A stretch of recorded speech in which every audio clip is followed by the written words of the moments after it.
Pizza presents STP. The Steve Dangle Podcast with your hosts, Steve Dangle and Adam Wilde. There's one person on the planet that wants the Leafs to win Game 7 more than you. Wow. It is not Steve Dangle. No. It is not your uncle who's been watching 667 when he was 2 years old.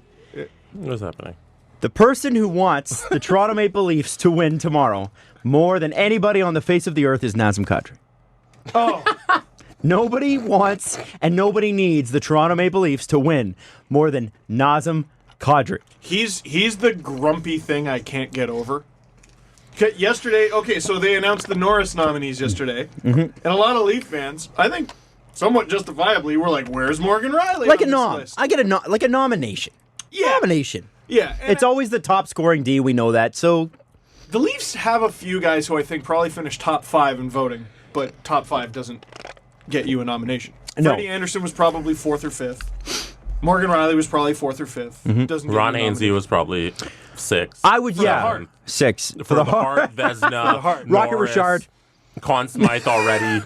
Yeah. It's Rocket Richard. Ron Hainsey and then Ovechkin, Hainsey, and then Leon Zaitsev. Draisaitl. Ron Hartsey. Hartsey. That's Yeah. And Zaitsev comes in like 8th usually. Yeah. Normally. Zites Norris.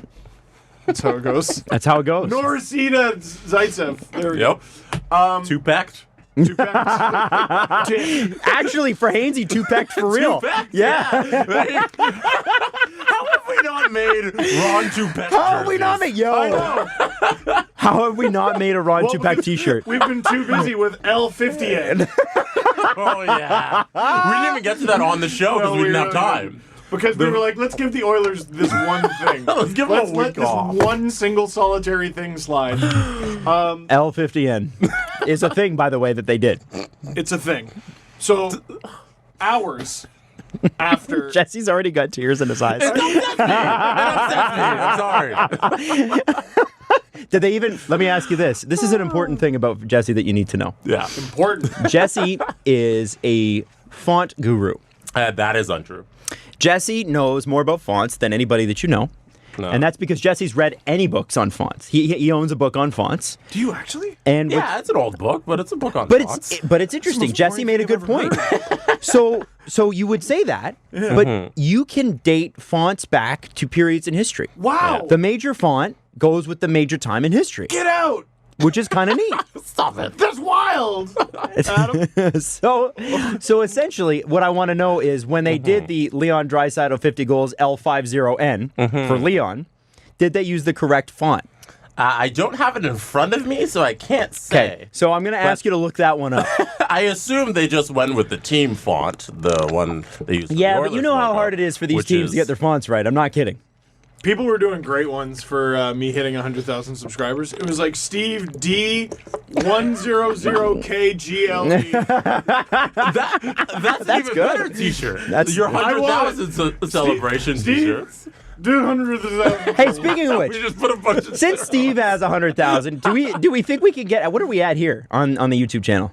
Close to 30. I think 28,000, something like that. So what do we Yeah. want to do? 30,000 by the end of the playoffs? Can we do that? Fact. 2-packed? We could probably do it. No, it's my new mission. We're getting the podcast to 100,000. Okay. We're doing Nice. it. All right. It's just going to take a while. Have you Yeah. talked to Google about your play button?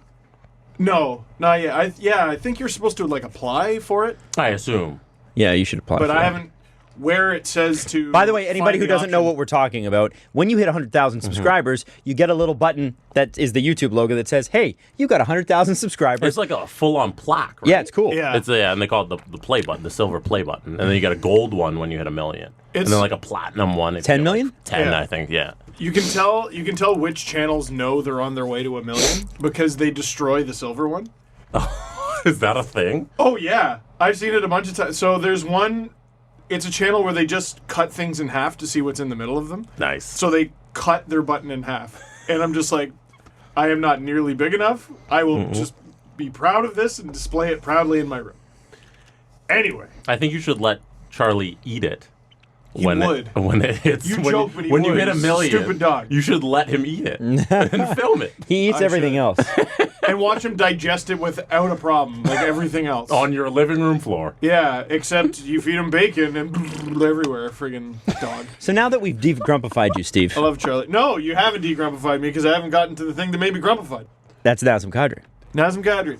Hours after they lose Game 6, he starts beaking at the NHL like, hey, Morgan Riley got robbed of his Norris nomination. And part of me was like, you know what? Nazem Kadri is absolutely right. But the overwhelmingly loud voice in me was like, shut up. Until the series is done, I don't want to hear a friggin' thing from you. This is a player I've loved for a long time, for a decade. But until this team wins this series, sit this one out. Where was he doing this barking? This was on Twitter, he was tweeting about it. Oh, really? If you're suspended heading into Game 7 of a playoff series, maybe sit this one out. Sit a few plays out. Yeah. Because, dude, if they lose, if it's a one-goal game in Game 7, or even if the Leafs get their ass kicked, if the Leafs lose Game 7, I don't know if I'll ever be able to forgive that player.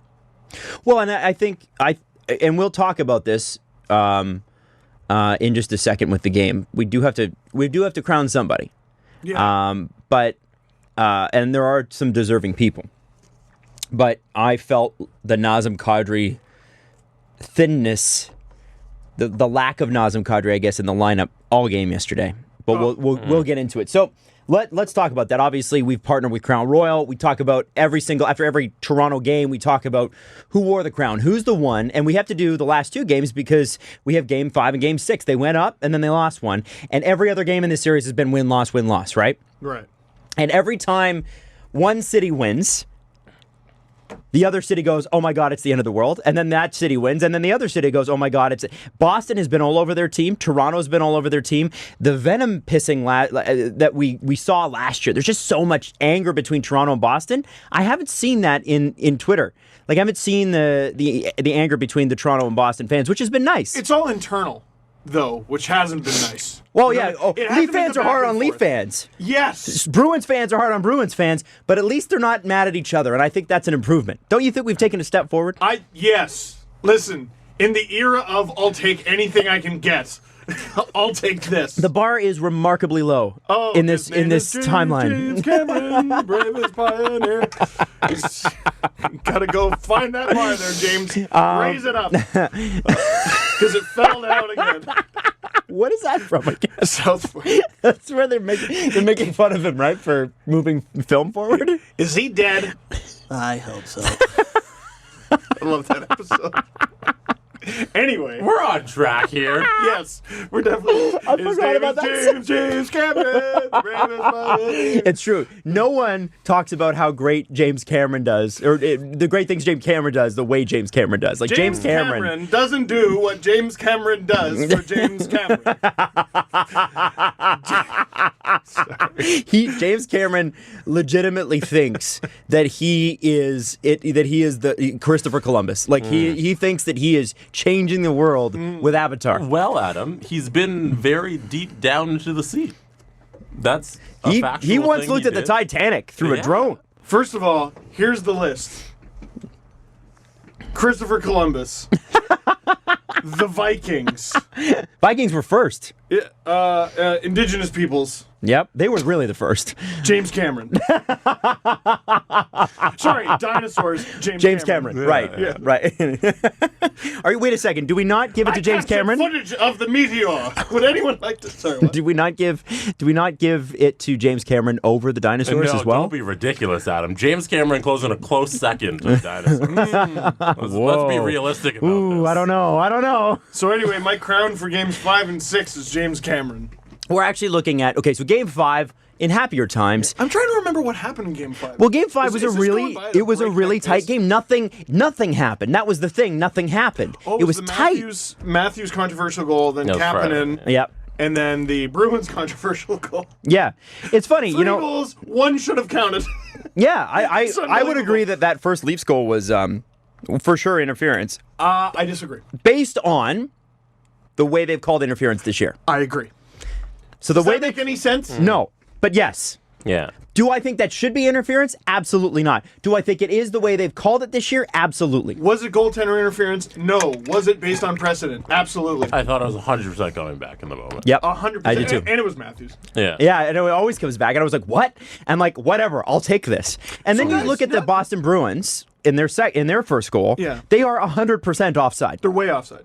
And No. it's not even close. Like it's so far offside. And No, but it was a weird play because the puck came out, but then it was still on the blue line. There's there. an angle And then- from behind the net that's Yeah. up high where you can actually physically see. It's like, oh yeah, like But 100% is that offside. the angle where it's not? Is that like a weird perspective? Ever seen where John Shannon does the breakdown of parallax Yes, and effects? every time Yeah. John Shannon has done that break 7 times, and I appreciate it, John. Yes. But they were offside. Okay. It's On the 100%. glass floor, It's not so even it's not close. the same. It's not even close. Like John's right.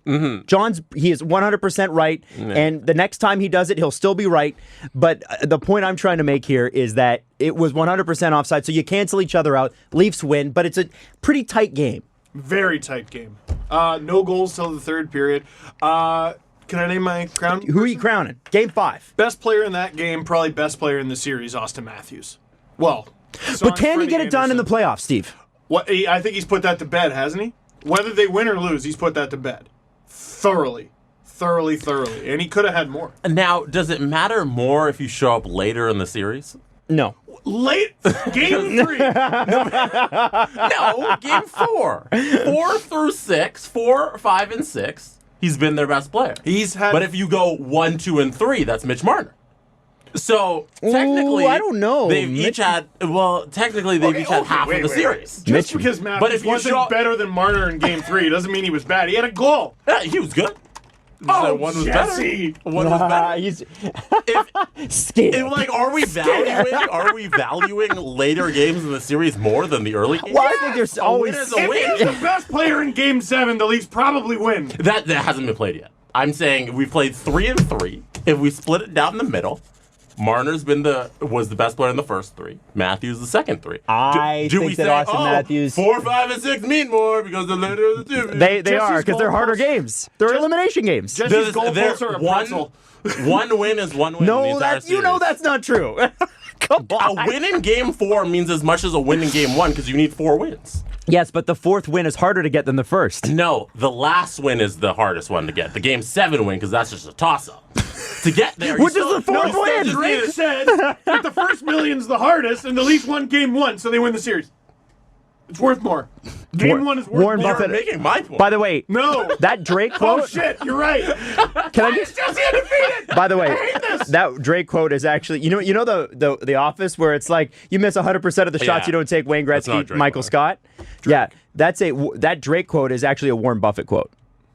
Oh, I believe it. But he's a big Warren Buffett fan. Wait, actual Warren Buffett or Twitter Warren Buffett? I think actual Warren Buffett. Because Twitter Warren Buffett's just some guy It's some Yeah. dude from like the Bronx. who always goes viral for pseudo Warren Buffett quotes. Oh, but it's not actually Warren Buffett. No. Oh, that's funny. I don't know. I don't follow Warren Buffett on Twitter. Neither do I.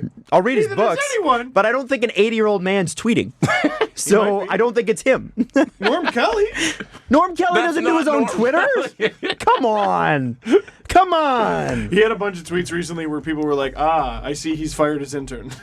Oh, no. Or he can't afford them. Yeah, or that. Yeah. Anyways, the correct answer is Freddie Anderson Yeah. for every game. Who's going to argue that? Yeah. Yeah. Can't argue that. Even the ones they lose. Yeah. Like, who's You know gonna what? argue it? I'm going to split my crown. It's going to be a dual monarchy. Whoa. 2 brothers, Muzzin and Zaitsev. Okay. I'm giving my crown to Muzz and Zaitsev. Okay, so Muzzin then. I'm going to give my crown to Muzzin and Zaitsev. Yes. Tell us why Zaitsev has been bad. Listen. Muzzin and his apprentice. Hey, Jake Muzzin, win or lose in this series, has made it possible to trade that contract. And the trade has been worth it in that alone. Yes, I agree. Nikita Zaitsev looks like an NHL player. Yep. And so, He still can't. no. The Bruins, very clearly, when Muzzin has the puck but not a lot of time, they try to give him even less time. They rush him so that he passes it to Zaitsev because they know that zone exit is going to be it's gonna be Catastrophe. calamity. Even when he gets it over the blue line, they probably turn it over in the neutral zone. Boston gets the puck right back. But all that being said, better than I thought. Better. So I'm going to give it to them, mostly because it's been the surprise defense pairing. Of all the defense pairings, I thought, well, we know what Riley Hainsey is. We know that Dermott Gardner will be good, but they're sort of injured, so they need to limit their ice time. That is the X factor for the Leafs defense. What are those two going to be? Well, and so far, not bad. I'll take not bad. Babcock showed his hand a little bit today. Now, is this so? Games. We have to get to Game 6 first Right, before you okay, get into yeah, that. sure. Game 6. Who you crowning? Who played hockey the Toronto way? Because that's what it's about here. It's finesse, it's passion, it's fire. Yesterday, they came out gangbusters, and then they had a goofy penalty, especially after the first goal. That Tyler Ennis penalty was one of the weakest holding penalties I've ever seen in my life. It affected possession. But affected he possession. didn't touch the guy. What did he hold? trying to remember Remember, the it was the one exact where he play. tried to avoid the check. He had his arm out. The player falls under the arm, and Tyler Ennis is in the box. I can't- I'm I surprised can't more is picture it. not made of that. I can't picture it. It's I don't know that he been affected brutally possession. inconsistent. The first period is the period where penalties are called. Yes. And the second period is, well, okay, maybe. We'll think about it. All right. If we've got to even any of the penalties out. Because remember, the penalties have been dead even the entire series. Yeah, which Not isn't one game. Not one game has there been a penalty tilt. and game 3, period 3 is, okay, if it's a bench minor, like too many men, if it's Or a puck over the glass. Yeah. or if you nearly decapitate a guy. And even then, we'll see. Or if Kadri decides to run someone. Well, it depends. How many games have you played in the NHL? How many autograph sticks has Zdeno Chara given the officials? Like, the largest player in professional hockey history jumped into a hit last night and no one gave a shit. Hey, hold on. Is it Are his you? fault the other players are shorter? I think you know what it is. Yes. Jesse, you know what it is? Yeah. It's a good veteran hockey move to jump into a guy and elbow him in the face. And the thing is believe that it. a rookie guy couldn't get away with that. You know why? He hasn't earned the respect of the stripes. Yeah. You know what I'm saying? Anyway, who are we crowning before we get into whining? Morgan Riley.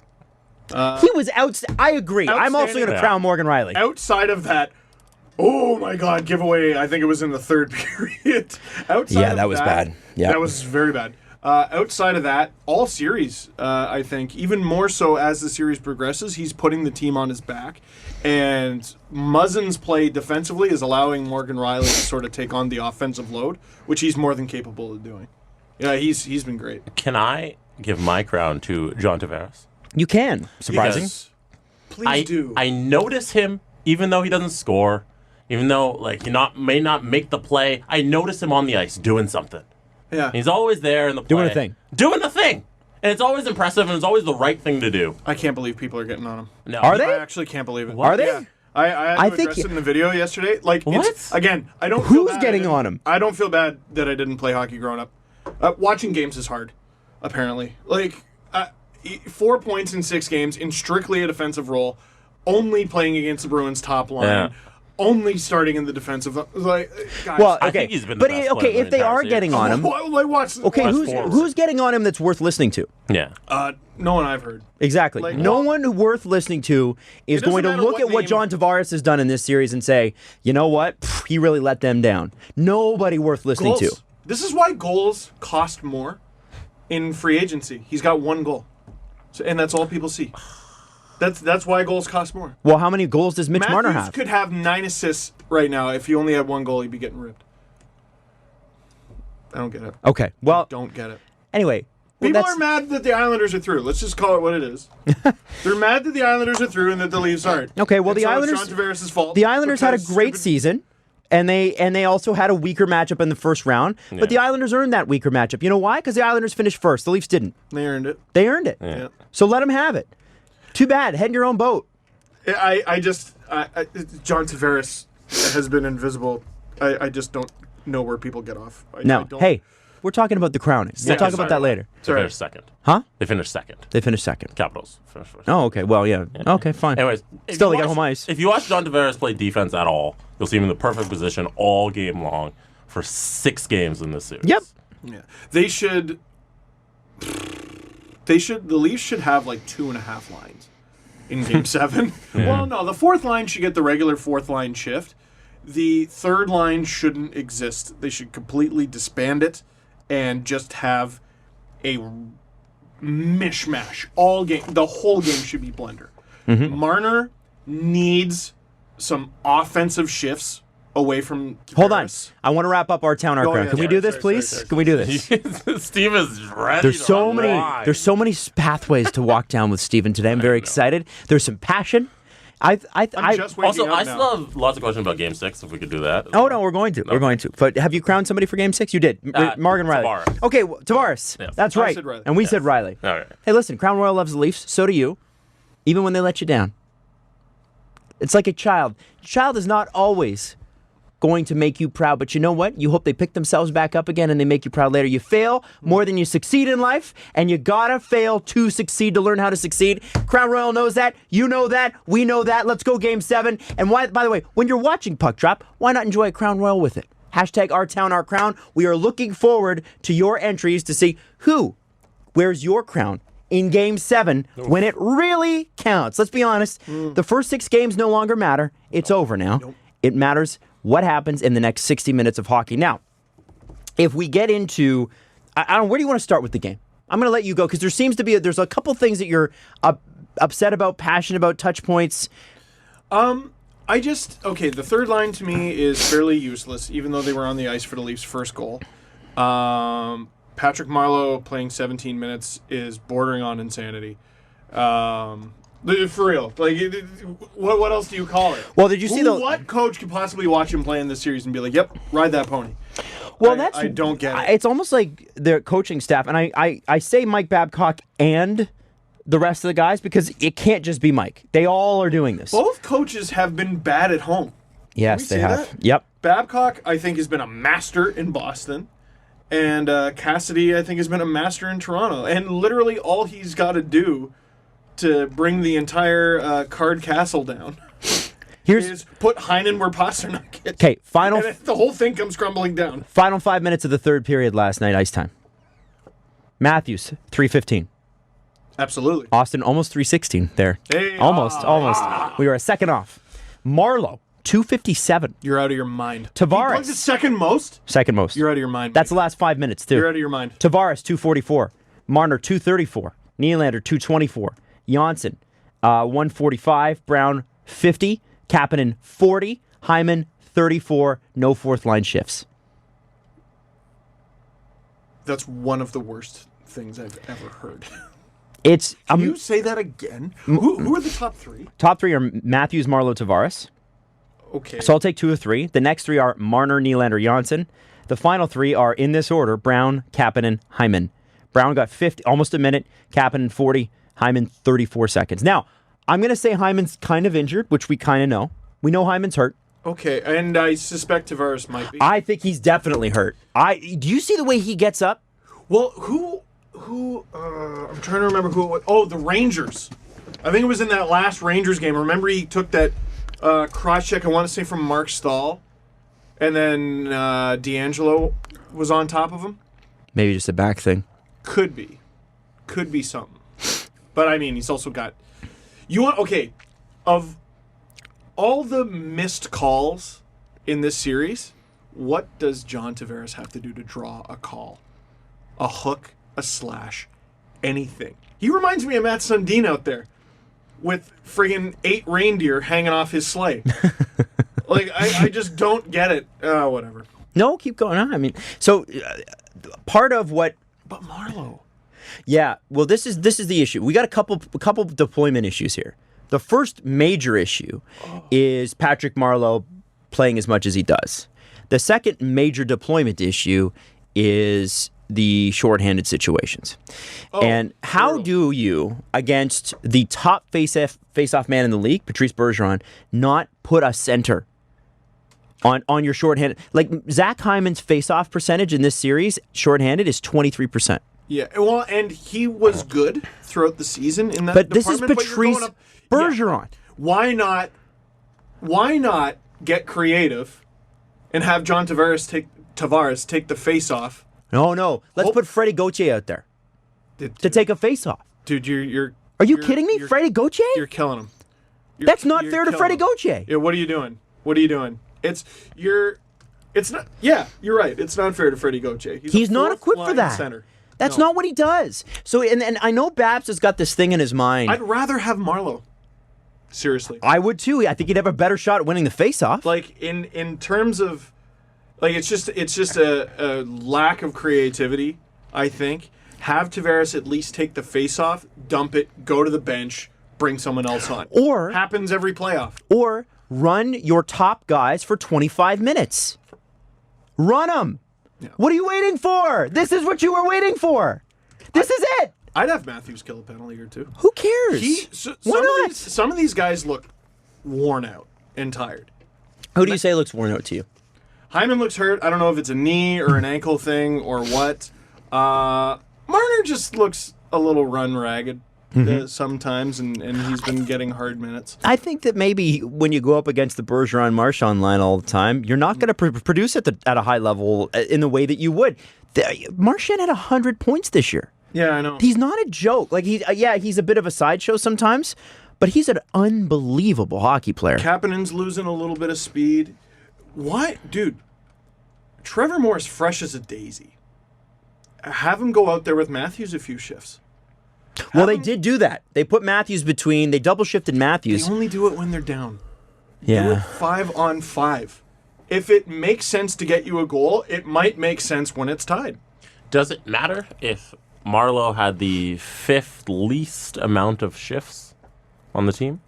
It doesn't matter if they're that long. Out there, like He's being held. Goat, Moore, Ennis, and Brown are the only players with less amount of shifts. That's the than problem. Marleau. Every time he gets out there, they get hemmed in their own zone. And if they do get an offensive play, if you see Nylander, he's circling, and Brown is just, I don't know what Connor Brown is doing right now. I respect the fact that he skates really hard, but that seems to be all he's doing. And then you've got Marleau, who unfortunately, if Patrick Marleau's name was not Patrick Marleau, would he be in the lineup? Absolutely not. And listen, he had a great play at the blue line to whack the puck in, for the 1-0 goal, and that line had a good sustained pressure shift. Dude, 17 minutes is nuts. You're nuts. The worst shift of the night came at 18:06 for Patrick Marleau when he remained on the ice for 1:23. Jesus, that must have been an icing. Until it was 19:29 left in the game. Dude, it's just not good enough. Ride Austin Matthews into the ground in Game 7. He's not hurt. He's got energy. He's got swagger. He's got the scoring touch. He's got 5 goals in his last 4 games. Straight up play him 25 minutes in this hockey game. Play him as much as possible. You know what I saw? What? David Alter posted, I believe it was David Alter, posted a game sheet from the last time the Leafs won a playoff series and what their lineup looked like. I can't believe it. And the Leach-McCabe pairing, defense pairing, had 25 and 26 minutes. And then the next pairing had whatever. And then the last one was like Corey Cross and Ken Klee. Corey Cross was, okay, so everyone remembers their first player on their team they didn't like. Corey Cross? He was because when you're a kid, you cheer for the Leafs no matter what. You cheer for your hockey team, whoever it is, and all the players on it. And he was one of the first players I remember being like, I think this guy might be bad. He was bad. But he was big. He scored an OT winner. But he was big. He was big. He was 90s good. He was 90s good. They played like 9 minutes. Yeah. It's unbelievable that we can't, and I'm not talking about the defense. I understand spreading the minutes around because you kind of need to with that defensive core. There's a lot of holes in it. You don't have a Leach-McCabe, which, by the way, I think is the best defense pairing I've ever seen in a Leafs jersey. I believe that you have got to have Tavares and Matthews at 25 minutes each. Yep. Every shift, one of those two needs to be out. If the fourth line ices the puck, you throw out Tavares, Matthews, Marner. Like, you got to find them all the ice you can. You got to micromanage. You got to be annoying on the bench. Babcock showed his hand a little bit at practice today. So Hainsey was obviously banged up. I think there was a hit in the first Yeah, period or something yesterday. he missed took a it, few shifts. and it didn't look that hard, but it was a borderline boarding call in the regular season. Borderline. I think it was one of those things where maybe he already had something and then he gets hit. You know what I mean? Babcock was basically like, well, Gardner's moving the puck and that's good, but obviously he's hurt. So he's basically just fully saying, well, Gardner's obviously not at 100%, but we're going to need him in Game 7. Do it. Do it. Muzzin, Zaitsev, Riley, Gardner. Muzzin, Zaitsev. Muzzin, Dermott. Why not? Why not? I mean, is there any reason that those two pairs couldn't play 45 minutes of the game? I know everyone loves Dermott. I still don't trust him enough, but Man, his takeaways in the neutral zone, though, are unbelievable. maybe you give Zaitsev the defensive zone. Travis starts. Dermott's I don't best know. quality right now, other than the offense, is the fact that his gap control is so tight that every single time you watch him, every single time a Bruin tries to make a zone entry on the Leafs, it's unbelievable how close he's on them. And usually he's either knocked the puck off their stick, taken them off stride, slowed the play down. I think you can trust Travis Dermott, man. I tell you what, Jake Gardner takes all the flack for last year's Game 7, and he deserves it. Dermott, I think, got a few extra minutes because he took the puck to the face there. Boy, did he not pass that test. He was hurt. Granted, he was hurt. But, he got a little bit of a test in Game 7, and he failed it. Oh, last year. Last year. Yeah. He's going to need some redemption this year. However, last year he'd played 37 career games. Right. To that point. Right. So for so many guys in the team, it's a chance of redemption. For a guy like Tavares or Muzzin, who weren't on the team last year, it's a chance to prove your worth.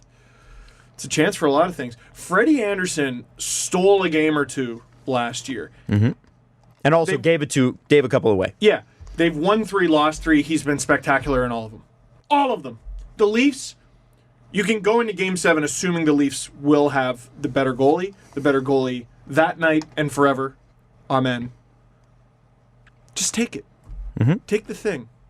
Win the thing. Everyone's talking like they lost. Everyone's talking like the Leafs haven't won 2 of 3 there. I'm sick of it.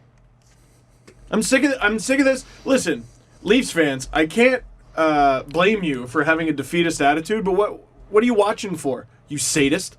Like, what are you going to watch on Tuesday for if you think they're going to lose? Steven, If you think they're going to lose, I would advise you not to watch. We've had this discussion with you. Yeah. Oh, I know. This sounds like you talking to yourself. I've been open about the fact that I go to therapy. Listen, me. Yeah. You need to stop being me. Listen.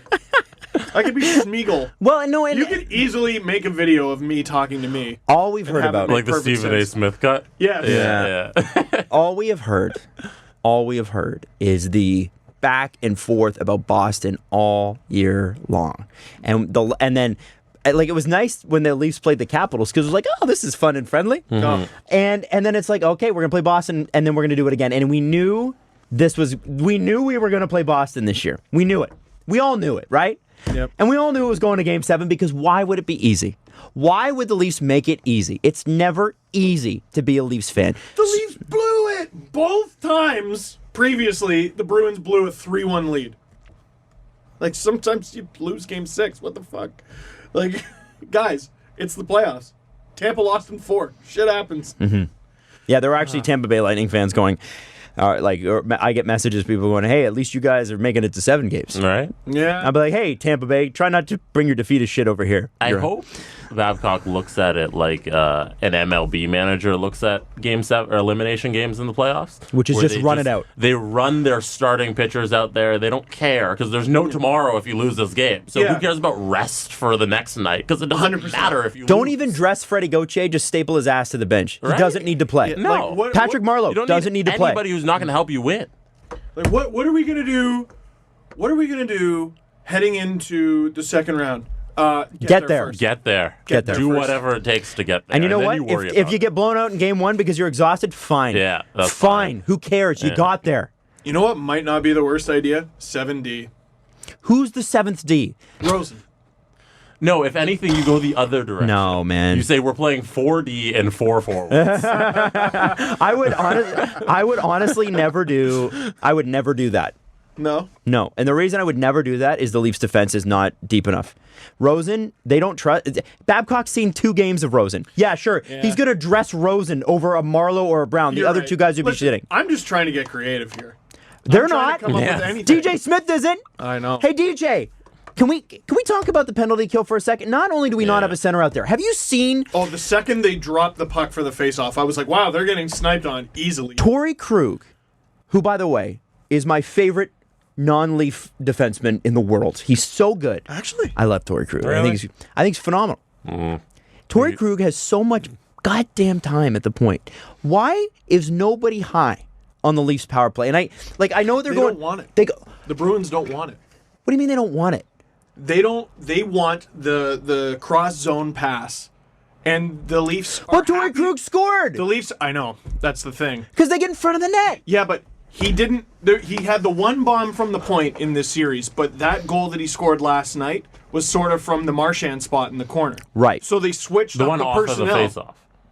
No, that was the Marchand goal. Oh. That went off Hainsey's leg. Yeah, So which- they switched up personnel. What the Bruins did last night was Marchand kept going to the point, and they moved Krug down. But it was still them doing that to get what they want, which is either the cross pass.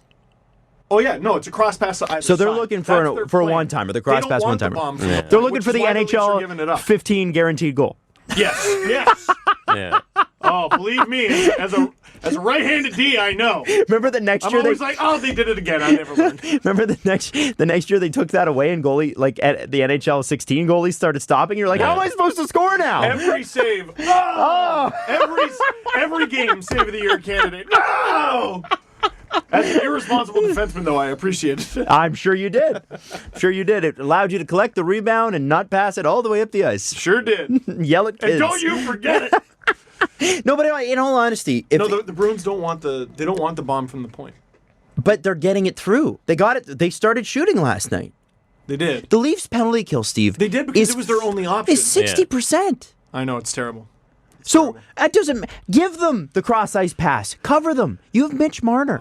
Mitch Marner, Kasperi Kapanen, and guys who can get back into position if they take a dive at something and miss. What I don't understand is, are you really going to play conservative on the Bruins now? Now that you've seen in it, 6 games is enough sample size for me to know this penalty kill is not working, and it's never been great. The last 20 games of the Leafs penalty kill were low-key atrocious, terrible. It was also last year the Bruins were 33% on the power play, and this year they're 43%. So it's 2 years in a row, really. Hainsey doesn't move.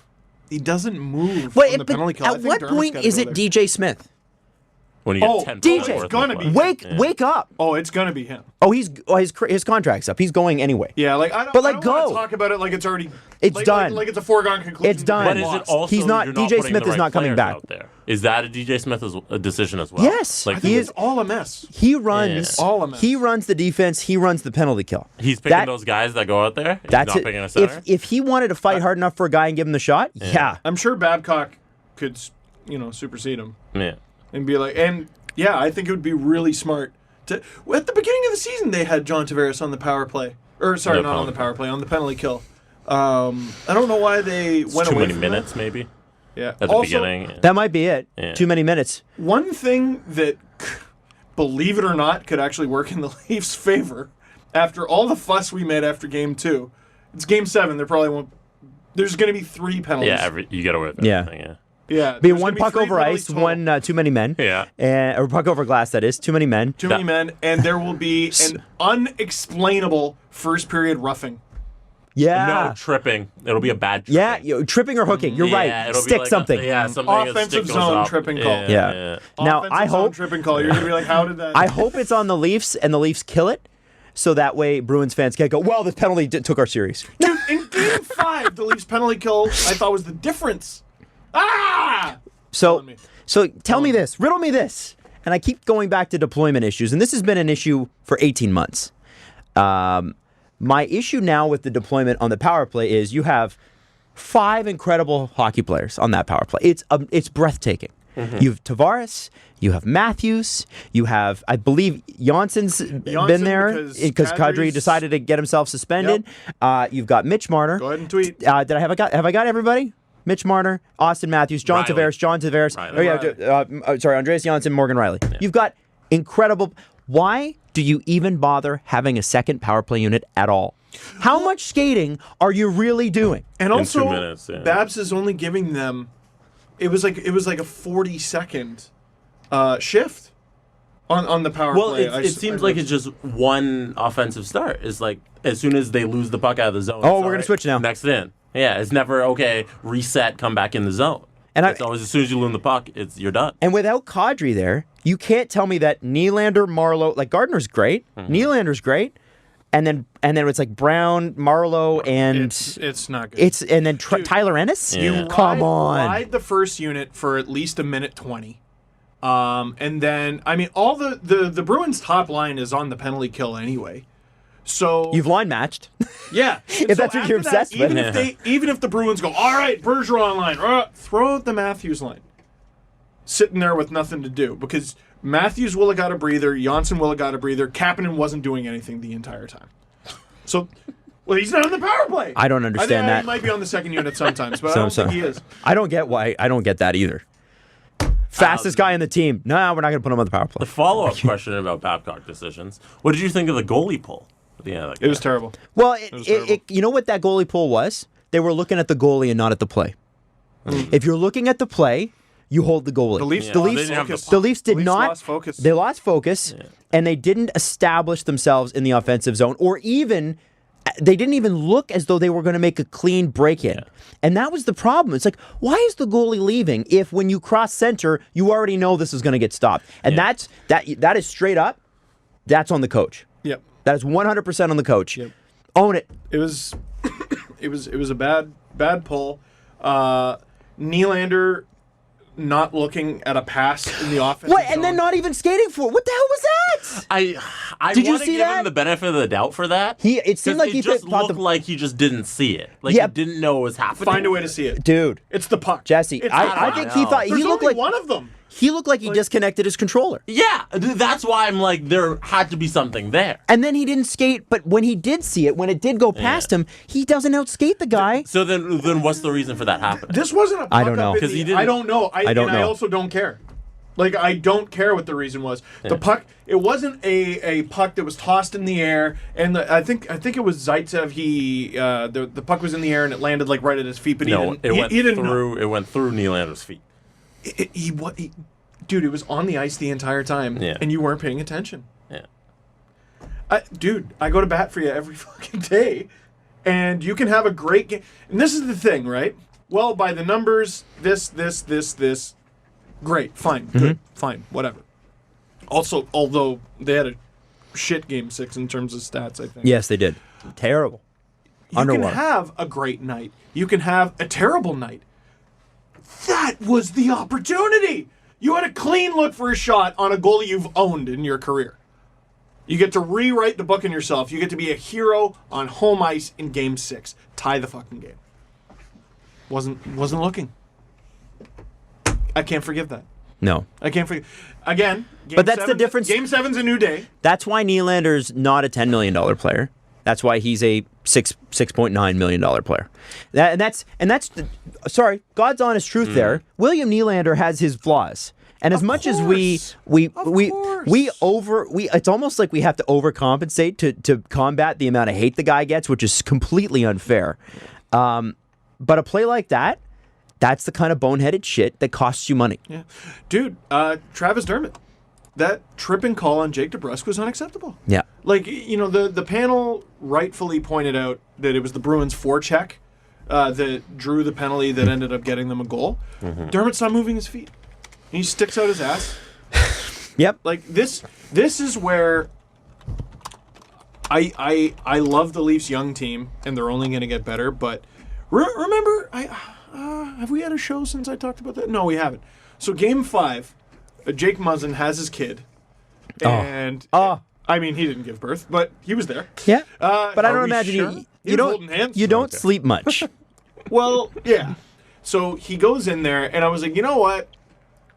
It might be, even though he's like exhausted, it might be the sort of thing where you just go back to basics. It's just muscle memory and instinct. And a little adrenaline, too. And a little adrenaline. As the series goes on, you're more tired and it becomes more adrenaline and instinct. And I just think veteran players might have, I don't know, better instinct, I guess, in those moments. Mm-hmm. Listen, there comes a time in every young dynasty's tenure. The Penguins and the Blackhawks, whoever. Remember, it took the Penguins like 4 years with Mario Lemieux to make the playoffs with 21 teams. Sidney Crosby. It took them... They got swept in their first trip to the playoffs against the Sens. And then the next year, what did they do? They freaking beat them. There comes a time before factor is real. Oh, it helps. 100%. 100%. There comes a time where you go, we belong. Mm-hmm. The Gretzky Oilers had to lose to the Islanders before they could face them again and beat them. Show you belong, guys. Show you've learned some shit. I think they have at points in this series, though. Of course. The Leafs look way better this year than last. And the way the Leafs look this year makes you wonder why it took the Bruins 7 last year. I don't wonder that because they didn't have Muzzin and Tavares. That is a massive, massive upgrade. No, I'm saying why did it take them 7 last year? Oh, you're right. I see what you're saying. Bruins here, the 2013 one was a miracle. Yeah. The Leafs never should have been there. It was awesome. The Leafs never should have been there. That's why it was such a miracle. They should have been down in 5 games. The Leafs should have been down in 5. Give it a sweep. My boss at Sportsnet made me watch the entire third period and overtime of the 2013 one and just write down my thoughts as I was going through it. So it's a 2-1 Leaf lead. And I'm watching the first few minutes before the Leafs make it 3-1 and then 4-1, going, how did this team make the playoffs? No, they were bad. They were garbage. Bad team. The worst Leafs team I've watched. Well, no.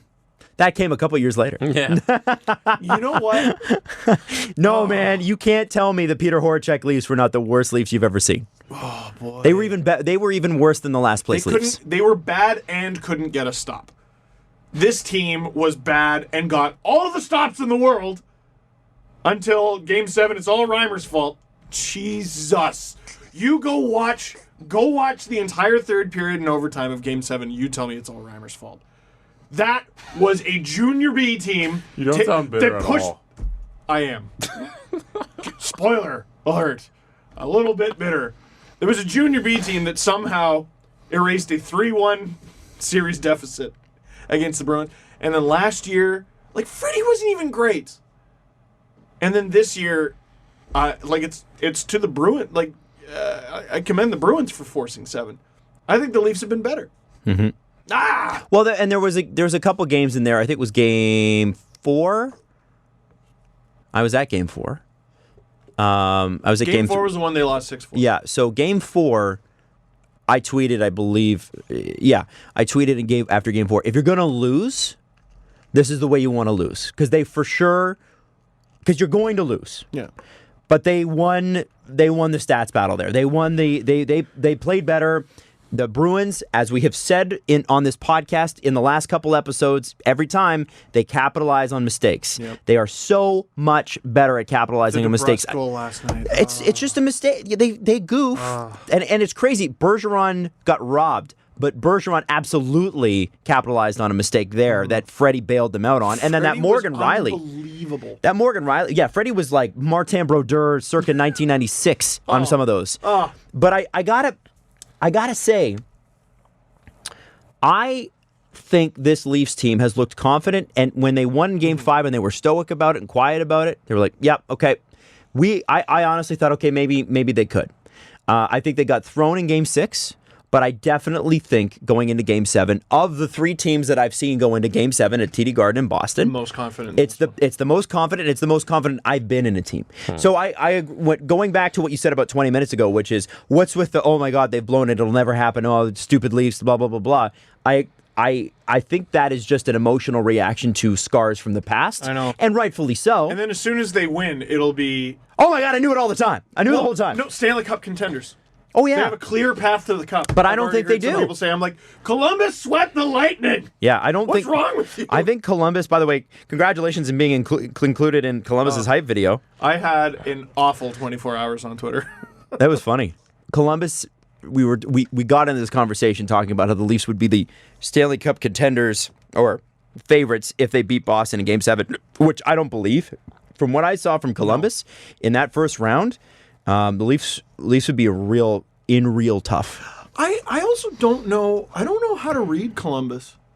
Like I've never liked them as a playoff match for the Leafs. I think Columbus plays the Leafs really well. They do. Unless Curtis McElhinney's in net. Yes. But is Columbus the team from the last 2 weeks of the season or the team that beat Tampa in 4 games? Well, the last 2 weeks of the season, they were good. Yeah, but it was everything they weren't leading the up to best. it. Yeah. Between the trade deadline and I would say with about 2 weeks left, they were pretty mediocre. Yep. In the last 2 weeks, they got hot. So, like, I don't know. But it if wasn't they were even that, like crazy hot. It wasn't like they was ran off good. like 10 in a row. They were good. Yeah, and they Top lost of to the the conference, Bruins. but yeah. I think they lost to the Lightning in there. They're like 7-2. But like or Tampa something. was so bad that was it Columbus that made them bad, or No. did Tampa defeat themselves? Like I don't know how to read Boston going up against Columbus. I don't know how to read. Sometimes in Toronto hockey, going up against Columbus. Sometimes in hockey, you're right. You kick your own ass. Yeah, like I just don't know how to read that series at all.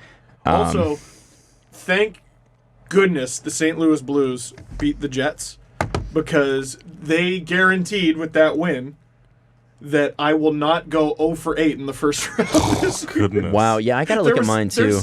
There's still a chance I go 1 for 7. I had or 1 of 7. Winnipeg and Tampa in the finals.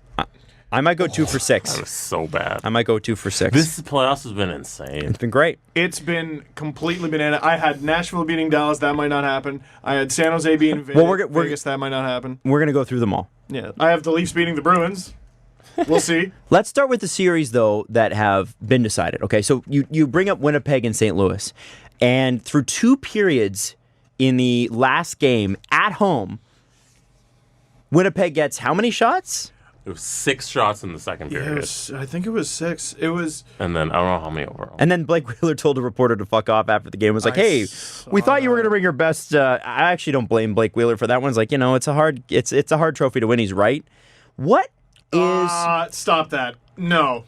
You didn't lose that. There are games you play well in and lose, and there are games where you get sunned. They got sunned. The Winnipeg Jets got sunned. So tell me by the this. St. Louis Blues in Game 6. What is it? What's in the water in Winnipeg? Because we thought they came out with like a roaring start, and then December, things started to go weird. Yeah. And there's a riff in the dressing room, apparently. There was frig. I can't remember who it was. I think it was the expected goals chart, and it was almost at the exact same moment right after New Year's. Jets plummet, and the Blues rise from the dead. Like, it was unbelievable what they pulled off. So maybe it was just a bad matchup, but it wasn't. You can play a tight first-round series and lose, and it's not the end of the world. They got destroyed in Game 6. What was that? I actually don't know. And, like, you can't even put it on Hellebuck. Because my brain went to, well, Hellebuck got nominated for the Vezina last year. So, you can maybe go to that being the difference. He was the only reason they were in that game. Yeah. Yeah.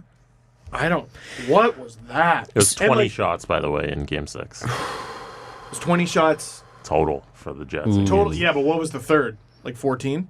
I don't have the period by period. I'll bring it back up. Yeah, it was. Well, they did push in the third period. Yeah. I think they probably got 10 of those shots in the third period. Then my next thought goes to, well, Patrick Laine. And then I'm like, wait a sec. No, he scored in this series too. The Jets and Flames both flamed out, yuck, in similar ways. Where the guys who I expected to be maybe their Achilles heel actually played pretty good, and they still got their ass kicked. What happened? That was bizarre. Well, and that's what I'd like to know. 6 shots by the second. It was 5 shots in the first period, 1 in the second period, 14 in the third. You can't get 1 shot in a period where you're staving off elimination. Like, are you kidding? That? What were the penalties? That's crazy. I'd be curious to know what the penalties were in this series, because it felt like the Jets took a shitload. In Game 6, they took 3 penalties, and St. Louis took 1. I don't have the It entire didn't feel series even breakdown. at all. Yeah, I'd be curious to know what they were on the whole series. Can I also just ask, how is Matt Hendricks still playing hockey? On the Jets. Yeah. What is with getting the band back together? Man, There are two teams right now who've got to be sweating because they spent a decent amount of coin at the deadline. The Jets are not, the Blue Jackets are not sweating at all because they made it to the second round, and the Jets could lose in the second round and people would still view their playoffs as a success. Dude, you swept a team that tied the wins record. You know what? You load it up. Hopefully you play a good, tight series in round 2. And if you lose, I'm sure you'll do it honestly and it'll be tight. The Winnipeg Jets spent a lot of picks at the deadline. And another team that loaded up, the Preds. Wayne Simmons. They don't look great, man. Are they down 3-2? They are. They are down 3-2. Oh. Now here's I want to focus on the Jets for a second because Kevin Hayes, who they spent a significant amount on, who will get a significant raise, is as good as gone. He made $5 million last year, but he's a UFA. Par Lindholm. No, I'm kidding. No, Brandon Tanev is also up. And you've got Tyler Myers, and those 3 are UFAs. Now, there's some other UFAs as well, but they're not as really like a big a deal. Your RFAs, though, are what really matter. You've got Kyle Connor, you've got Patrick Laine, and you've got Jacob Trouba, all up. And Nathan Beaulieu, if you're really that worried about Nathan Beaulieu. Well, he was a deadline acquisition. Yeah. He was one of... Dude, they got like 4 or 5 guys at the deadline. So somebody's going to... I don't think they're going to have enough money. They're going to have to move somebody. They're going to have... There's going to be huge changes in Winnipeg. I wonder, though, if this is the time. It seems like it is. If you were going to make changes, and Cheveldayoff's, to his credit now, he didn't make any trades for like 4 years. And then he decided he was the king of trades. Yeah, it's like, now I will trade. I will trade everything. Yeah. Now is the time. Whatever's wrong in that dressing room, and whatever... If it becomes like a factional thing where there's one side versus another... This is the time to go, okay, we're getting rid of one of these factions and the other one is going to be the one that we go forward with. I don't think the Winnipeg Jets are much different next year than they are this year. Even with, because you got to think Tyler Myers is gone. You got to think they're going to keep Trouba and Laine, and then because everything else doesn't matter. I think Trouba's gone. You see his quote today? What did he say? They go, they asked him basically about coming back or whatever, and he goes, I don't know, that's up to Chevy. Oh, wow. And remember there was that holdout thing. I wonder if there's a deal to be made between, and we brought up It was the first Trouba thing in I Toronto. thought of. I wonder if there's a deal to be made now with Trouba in Toronto. It was the first thing I thought of. Yeah, maybe. Anyway, It's an interesting thought. we'll worry about that in the offseason. The next thing is obviously you've got the Colorado Avalanche just curb stomping the Calgary Flames, and it's so funny because last year the Flames sort of went through the same situation where they just died, but it was earlier on in the season, so they just delayed the die. Last season it was They were great right up until the beginning of the playoffs. Yeah, They were great up until game 2. and I don't understand what it is with this Calgary team where there's like an off switch and we're off now. Well, and Mark Giordano is getting nominated for the Norris, probably going to win the thing at 35. That's amazing. I don't think he's going to do it again. If you're a Flames fan, you got to feel like your team really blew an opportunity at a legitimate cup run. At a serious cup run. Mike Smith wasn't bad. He was great. He faced 50-plus shots in back-to-back games. What happened? And Sean Monahan, they did their locker room cleanout today. I only saw the Monahan quote, but he had a terrible series, and some people were like, oh, he must be hurt, and he's like, no, I'm fine. What happened? It could be a really, I say this every year.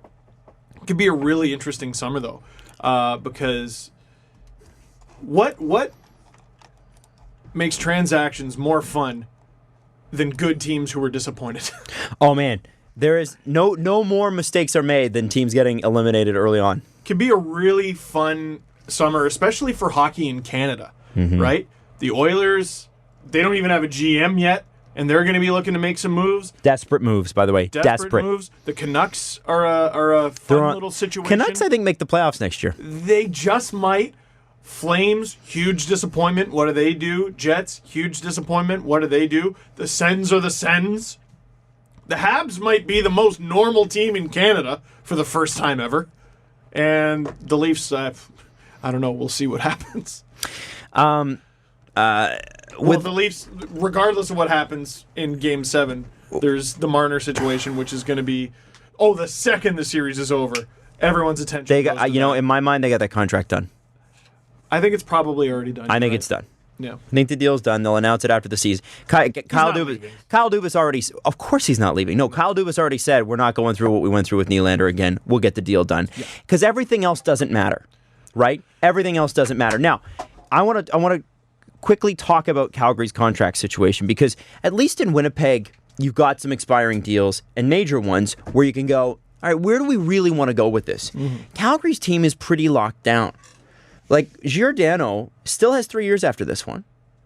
Noah Hannafin's got a pretty good little contract. TJ Brody's on the last year of his next year. Hamonick's on the last year of his next year. Michael Stone is on the last year of his next year. You got a good, solid young decor with the exception of Mark Giordano, but he's been great. And then up front, you've got Gaudreau, Monahan, Neal, Backlund, Lindholm, who are all signed 3 years plus after this one. They're going to move on from Neil. How? They're going to try. They just made anyway. him untradeable. They're going to... Wow, this is the thing. Like, if you have a brand new multi-year free agent signing who you healthy scratch in an elimination game, that's their last game with your team. It's got to be. And he's healthy. You know, He's gone. if you could retain 50% and somehow squeeze him into Edmonton, he would look pretty good with Connor McDavid. Squeeze him into anywhere. Like, I have a hard time believing James Neal magically started sucking at hockey overnight. I think it's probably not a fit with Bill Peters. It's not a fit somewhere. Well, because he had a slow start to the season, and it seemed like after 2 weeks he was on the third line, and then he quickly found himself not even in the lineup. And then he got all of his teeth knocked out, literally all of them. Oh yeah, I forgot. Like, he had a rough year. Well, and he like carried Vegas on his back through, like, especially the first. He was great in the playoffs, great all season, but through the first few weeks where Vegas looked like an expansion team, but they were still winning games, he carried that team on his back. I have a hard time believing in just a matter of months he forgot how to play hockey. He'll probably go somewhere and I think be at least okay. He won't be healthy scratch bad. No. He might be regrettable contract bad, which whatever. Well, and okay, so you got Derek Ryan, who's got 2 more years at 3.1, whatever. Michael Frolik's got 1 more year at 4.3. And there was a guy who was healthy scratched at times this year. He was, and his agent tweeted about it often. Yep. What do you do?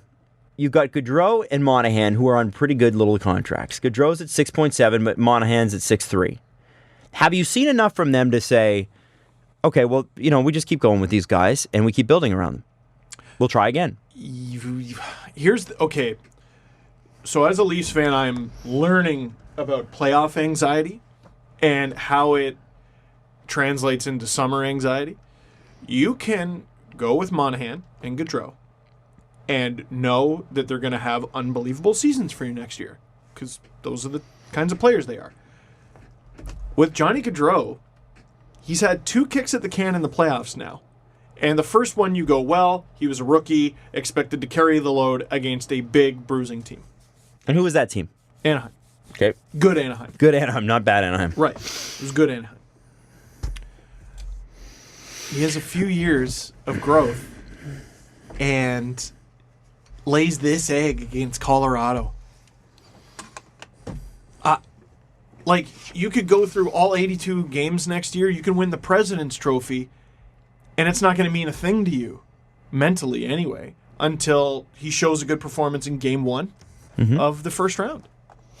Right. It's not going to mean a thing to you. So it's funny. Like, I always ripped on teams for making knee-jerk moves based on the playoffs, but, like, dude, I sort of get it. It's still probably the wrong move to make, but I sort of get it. You need to know that he's going to be there. That's the exact same thing, the argument I make with Tampa. Well, If Tampa goes out next year and wins the President's Trophy, it doesn't mean anything. No, it means doesn't. They did it. Nothing. They set the record for wins this Can year. we throw the trophy in the garbage after this year? Like, just throw it in the garbage. it's so funny because in other sports it means so much. Like if you That's do it in the the Premier, championship. yeah, that's Yeah. the championship. Yeah, you win the league. Johnny Gaudreau. We are top of the league. Say we are top of the league. No one cares. No one cares. Johnny Gaudreau had 99 points this year. A career high by 15. How annoying is that? It really that You couldn't sucks. have given me one more secondary One more. assist? I bet he had a goal called back. I can almost guarantee it. Probably. Johnny Gaudreau is 25 years old. Yeah. And people forget that. He played his first game in the 13-14 year. Because he was a college guy, too. Yeah. Johnny Gaudreau, I think, is coming into his prime. And I think if you, like him and Monahan, of the people that you look at, those are the guys you leave. 5 games is a small sample size. They obviously have some issues in terms of getting over the hump of things. When this Flames team has, hockey's so mental, and so are all sports. But you know how Tiger Woods has this ability to go, I'm going to overcome you. I'm winning now. Yeah, and he had it. I mean, obviously more recently, but back in the day, there would be guys who'd be like 5 shots up on him, and he'd be in their group, and he's like, I'm going to win now. And it's demoralizing to the people ahead of him. Exactly. Yeah. It seems like this Flames team has a bit of that, and I don't know why. And it's almost like they got to take a growth, like a Matt Tkachuk kind of guy that's a guy that he's a spark plug, right? He's a guy that, guys like that who are not the stars but need to play great key supporting roles. He's becoming a star, man. He is. Think this was his come out party. He's 21, right? That's the thing. Like exactly. Yeah. That's what I mean. Like he's a star in Calgary already. I'm talking about a star around the league, like a Marchand star. I see both brothers being guys that could be like the new Marchands, basically. It seems like hooray, exactly. It seems like Calgary needs to move some money, and like Jesse said, you can't. This is now 2 years in a row. You've changed the coach. Like they actually changed the coach last year. They fired their coach. He went to Edmonton to assist Glutzen. Oh, right. They bring in Bill Peters. Everything looks great until it doesn't. I think Jesse's right on this one. In Tampa's case, Julien Brisebois came out and said, no, there's no way we're moving anybody. We're not doing this. We're not blowing this up. Calgary's the team where I go, you cannot run this back. Now you got to do something because we've changed the coach. We've changed the system. We brought in Noah Hannafin and we brought in Elias Lindholm and re-signed him. They made big changes. Yeah. Something here there's got to be something. Well, and like, who's their MVP? Giordano? He's going to be 36. Next year's a go for it year. Mm-hmm. Your first order of business is getting a goaltender, correct? Yeah, I think so. Mike Smith's the UFA. You go out and get somebody. Right? Yeah, I think so. It's so strange, though. Of course it is. But at the same time, they did fine with what they had, and he was great in the playoffs. Yeah. I don't know how to read. If you're a Flames fan, you got to be tearing out your hair, because I don't know. Were they just shit for 4 games? No, and that was it. I think there's a problem when a 1 seed loses to an 8. Like that's a matchup where you play 82 games and you prove that you're the best team, and you can't beat the worst team that qualifies. I know. No, I don't know. It's simple math in my head, and it just doesn't. We ought to give Colorado a little credit too. Sure.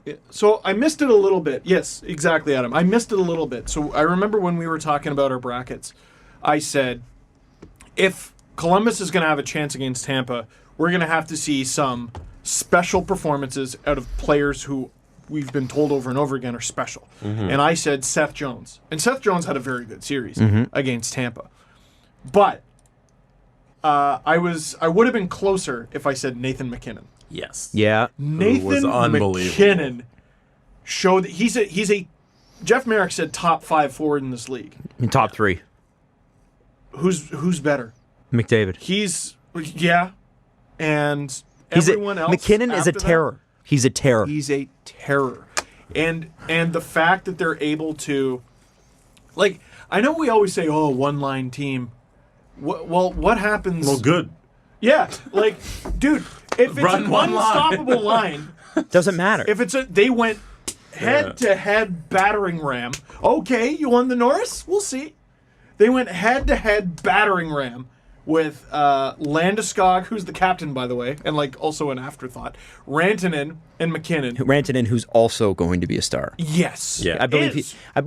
but like again, it's his coming out party, right? Yes. 6.3 best contract. Best contract in the league. Without Best question. contract in the Not even entire close. National Hockey League. Not even close. What's Kucherov's 8? something? 9.5. 9.5. Oh, okay. Never Also mind. very good. Yeah. Very good, but it's just not in the same. It's not 6 there. Like Tyler Bozak, who, it hasn't been bad for St. Louis, but he hit free agency last year and made $5 million. Tyler Bozak makes $5 million. Yeah. You can have Nathan MacKinnon for 1.3 more. And Nathan MacKinnon has the sort of contract that screws everything up. Because people then look at players on their team and they go, well, what the hell? My guy makes 8, makes 9, makes 10. No. You can't go into arbitration and be like, well, look what Nathan MacKinnon. That's not a comparable. It's the outlier. I don't He's know. getting ripped off. William Nylander makes $10 million. Yeah. Oh, my God. You know what? No, I heard Jesse that- makes a point. I noticed you said Jesse makes a point. Not a good point. I made a point. Let me just say this. After Steve was 2 episodes ago or whatever said, Nylander 10 million, somebody from the crowd. Yeah. I go to the next game with Someone Caprice. said it? Somebody freaking said it. I'm like, you guys just don't get it, eh? And you know what? That's the problem with the cap is that it's so fucking complicated that no NHL fan's ever going to get it. I don't blame. I also don't understand really the point of that rule. It's dumb. He held out, so we're going to punish Prorated. you. What? Yeah. He wasn't on the team. What's it? What? Why is he getting his money back?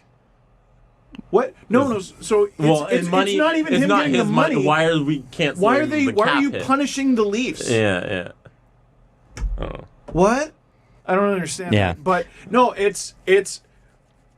I mean, if you're gonna have a passionate opinion about something, it is generally best practice that you're right about it. And dude, I'm wrong about stuff all the time. It's fine. But what chance does a casual or even a hardcore fan? I think any fan who talks about cap hit is probably hardcore, right? Yeah. Yes. Because you're not just watching the games, you're getting into the numbers and everything. So even hardcore fans don't understand what's going on. The hard cap sucks.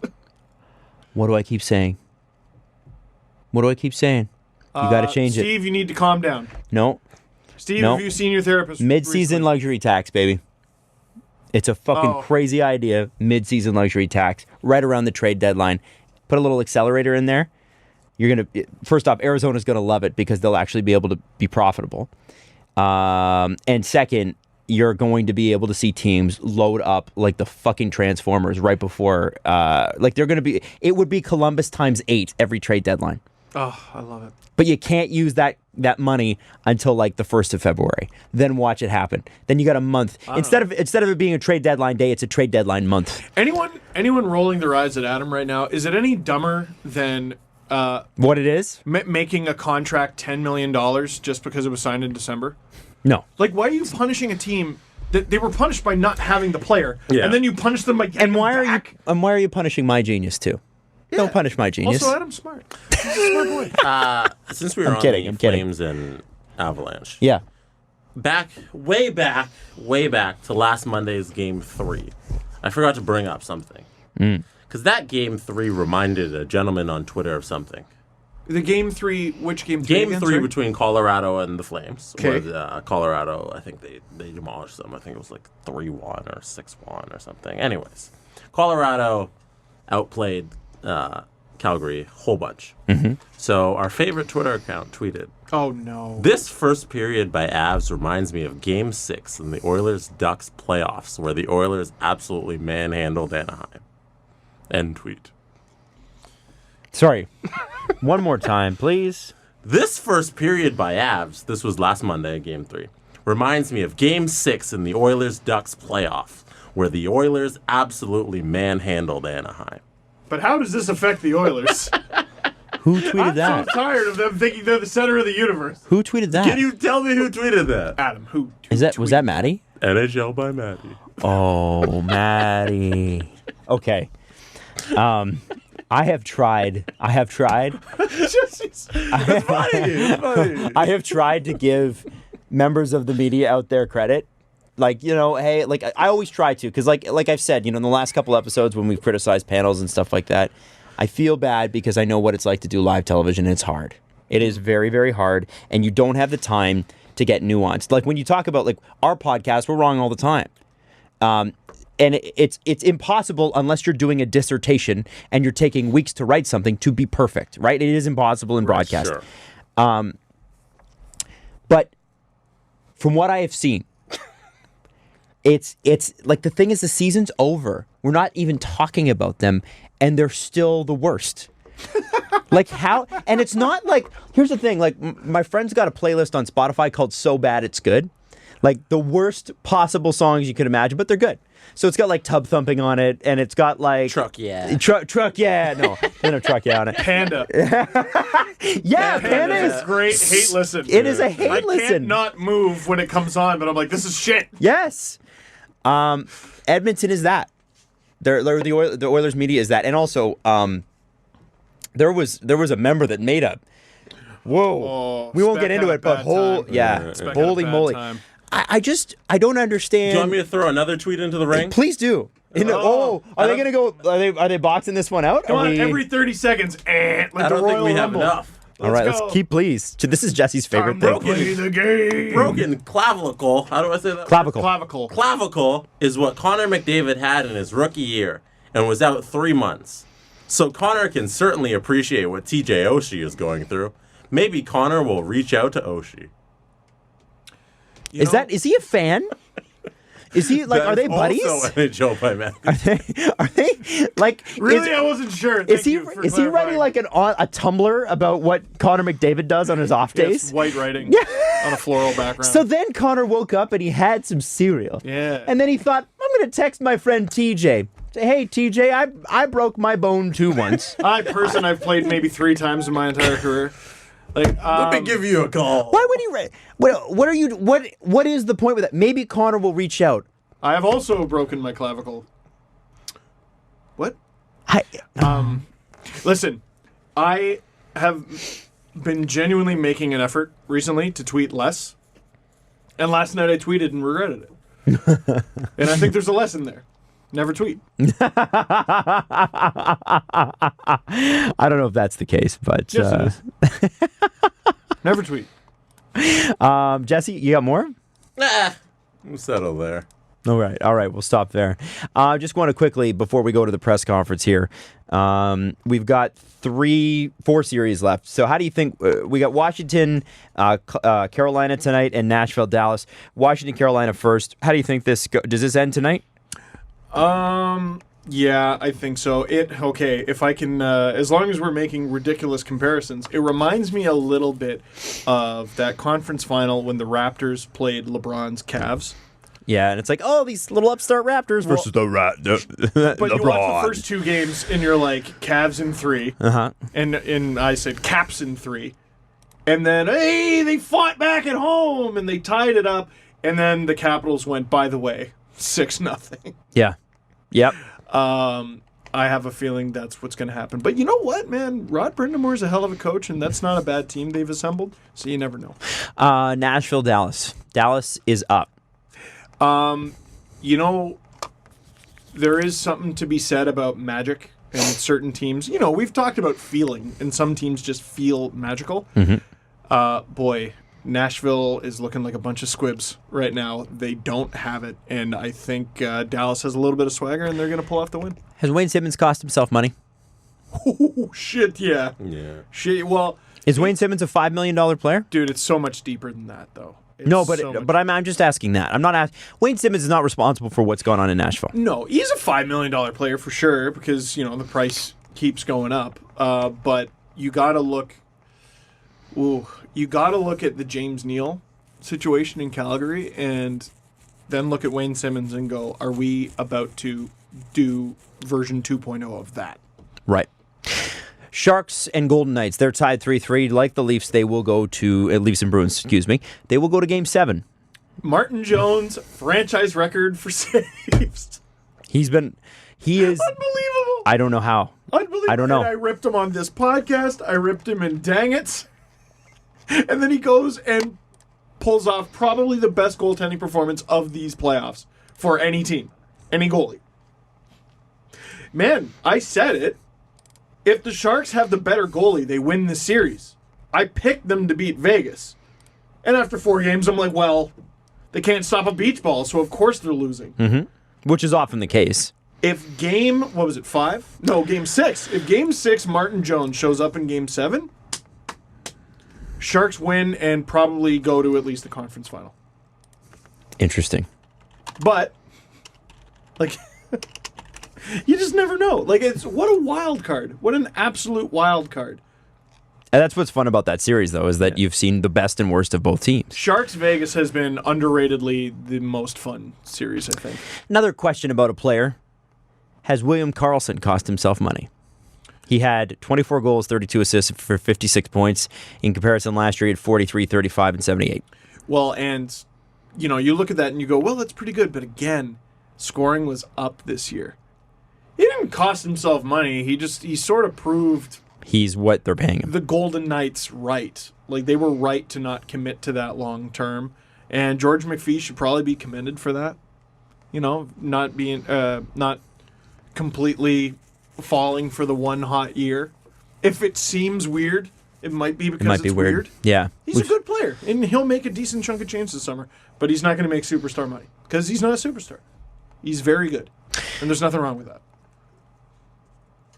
If the Leafs don't win tomorrow, and Mitch Marner does not score, does the conversation become, can Mitch Marner get it done in the playoffs? Yes, because if there's one thing you can guarantee, it's that the conversation will be stupid. That's a good one. That's a good one. That's very funny. Well, why stop at Mitch Marner? Well, John why? Tavares. That nobody gives Mitch Marner a hard time.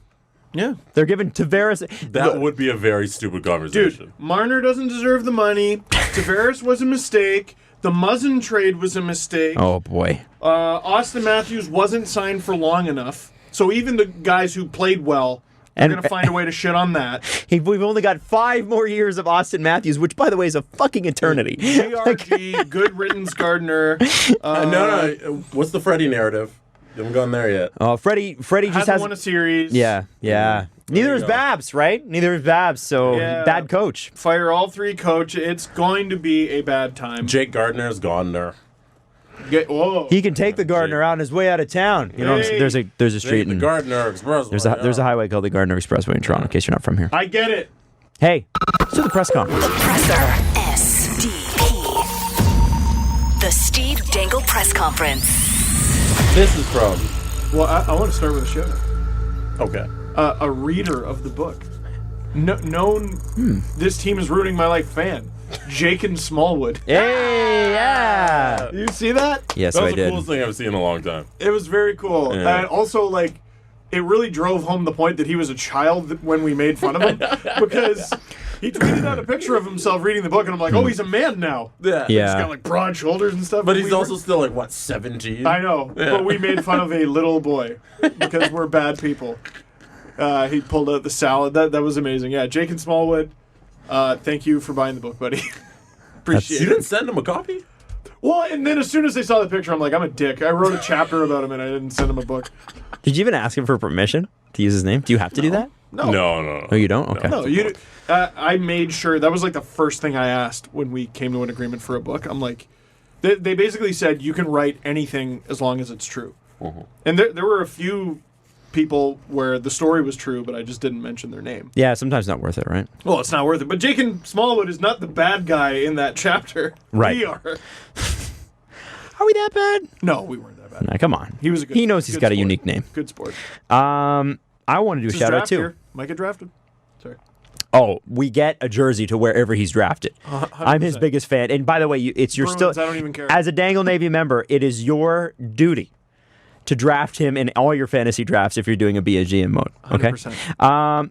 I want to shout out Adam Springer and his new fiance Olivia. Now, I had them in my Instagram DMs, and I do get a lot of Instagram DMs, so I hadn't read through. I hadn't done like a clear out in a while. So this was from March, March 27th. But he says, hey, Adam, just heard you and Steve and Jesse talking about relationships that were formed as a result of the Leafs LFR/SDP. Can confidently say that my now fiance Olivia and I fit perfectly into that category. We are lifelong Leafs fans and watch the SDP, yes, watch on YouTube, and the LFRs. Thanks so much for making each fan's season that much more enjoyable with your content and memories. You guys are great. So, of course, 6 weeks later, I got back to them and say, oh, my God, congratulations. When's the date? And he said, July 27th. You free? Which I will not be, but thank you. Children. There's a child coming, Yes. But, the conversation continues. They were extremely kind. Congratulations to them. It's a little belated. But Olivia and Adam Springer, congratulations to the two of you for getting engaged. It's a big old step. Now you get the fun part of planning the wedding. And good for you for doing it quick. A lot of fun. You don't have to wait 2 years to do the wedding. You don't want to do that. You want to get it done quick. No. So well done. You got to do that. You got to do that. But Jesse, questions? This is from Trevor_Horwat. Which team that missed the playoffs this year has the best shot at a deep run next year? ooh, a deep run. Let's have a look at who missed the playoffs, shall we? That's difficult. Correct answer is the Edmonton Oilers. Okay. Well, NHL they have the best player in the world. Like, look at what Nathan McKinnon and the Avalanche have done. No. They have the best all player in the Oilers need world. to do is pull their head out of their ass. They also have Leon Draisaitl. That's a hell of an ask, Steven. And then Draisaitl. Two-packed. L50 picked. I'm going to say the Florida Panthers. Because I don't understand why they were so ass this year. And We if see they that just every year, though. I know. But it sounds... Oh, if they get Bob, Yeah. and Bob is what Bob can be, if he was what he was, if he is what he was in the first round, there's no reason to think that the Panthers can't challenge for a playoff spot and make it. I think they already have a pretty good team. Goaltending was terrible. My James.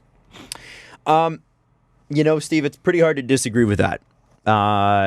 If you believe the reports, Panarin and Bobrovsky are pretty much there already. And Quenneville. And Quenneville's already there. And that's the thing, like, Florida paid whatever it took to get Joel Quenneville because they knew getting him gets them the free agents that they need to get. And they need a goalie and they need a top-line scorer. They probably can move a couple other pieces too, but other than that, yeah, I mean, Florida is the best looking of those. Like, Montreal, as great as their season was, overperformed and still didn't make the playoffs. And Ryan Poehling is going to score a hat trick in every game. Yeah, of course, right? Max Domi had a career year. Drouin had an up and down. Like, I know that the Montreal's coming back, but they live and die by Carey Price. I don't believe in what Philadelphia is selling right now. I think the Rangers are still in their rebuild. Buffalo stinks. Detroit's a few years away. Jersey, what is New Jersey? Like, Buffalo stinks. They just suck. This is so dry, though. No, but you know what? In the Western Conference, I'm going to give it to Vancouver. I think they get in and they're sneaky good. I liked Vancouver for a good chunk of this season. Yeah. They're a great team. Underrated part of... Canucks fans appreciated it, but I don't think fans league-wide appreciated how good Jakob Markstrom was for them. Oh, yeah. Or Jacob Markstrom. He was unreal, and if you have that, then a young team can carry it to the playoffs. I wouldn't underestimate Chicago if they get Panarin back. No, they're not going to. They're also going to have a third overall pick. Might add a solid player there. I'm glad something finally went their way. Good for them. If only they had an outdoor game in which to showcase this third overall pick. That's when they're going to announce it. The outdoor game. Vancouver, I think the NHL is becoming more and more Stars League. Not a Dallas Stars League, but if your stars show up, you win. And when your stars, like they always talk about that with the NBA, the NHL is a Stars League. And if your stars show up, you win. And Pettersson and Besser, those guys, their stars show up. Horvat's a pretty good player. Josh Levo. Sniper Josh Levo. Josh Levo's going to have 25 goals next year, man. Easily. I think that Vancouver gets in and they surprise whoever they play. That's what I would say. This is from DYAU. They want to know, what do I do with my Game 7 anxiety?